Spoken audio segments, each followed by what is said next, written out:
Let no one deceive you with empty words. For because of these things, the wrath of God comes on those who are disobedient. Therefore, do not be associated with them. For once you were darkness, but now in the Lord you are light.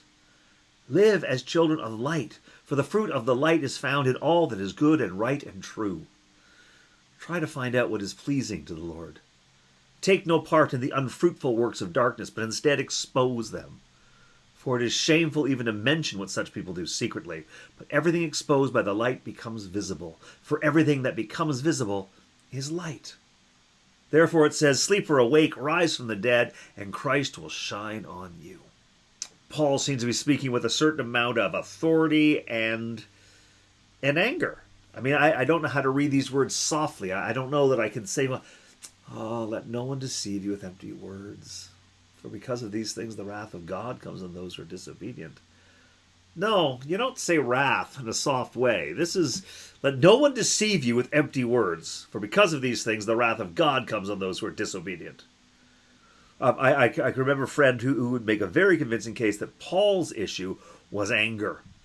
That he just lost his temper way too easily, and that was his problem. Now, I don't know if you've ever struggled with your temper or something, some kind of compulsion, something that you know in your head you can do better, and you're fine until you lose it.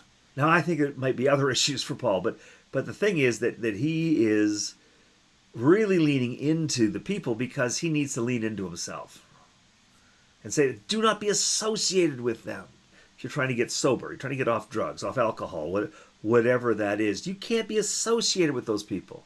That's one of the things. You got to get away from them, cut yourself off, and don't be deceived by their empty words. Oh, come on, you do it once in a while. It's not like you're losing control. You're perfectly in control. Go ahead, have a drink, take this pill, whatever.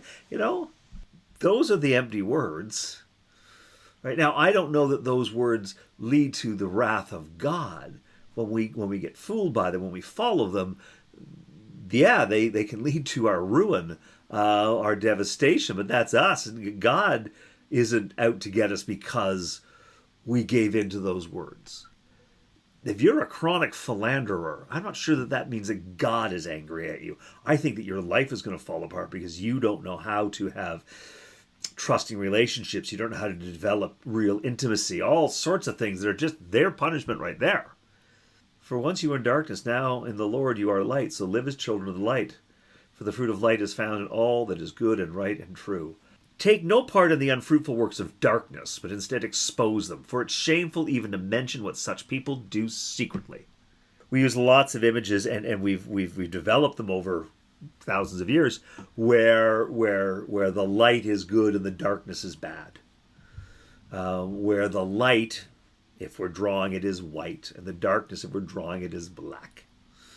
Right? And then that feeds into racist tropes. I'm not saying it causes racism, but I'm saying it can support subtly in micro ways. It can support this idea that white is better than black.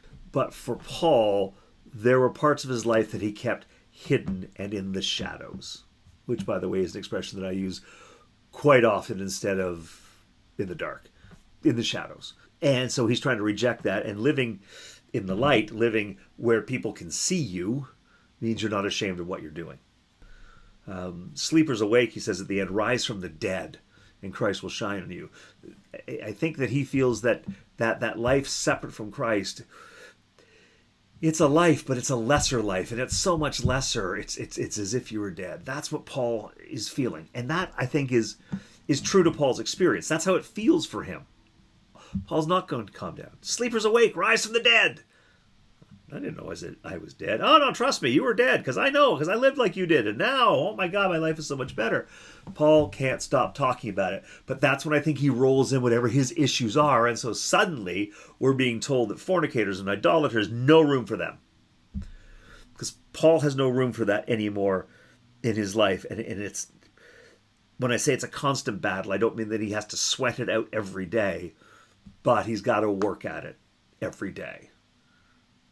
That's sometimes the way faith works. That's how recovery works. It's something you're always aware of, and you work at it. Doesn't always have to be backbreaking work, but you're always aware, you're always working at it. To me, that's where Paul is.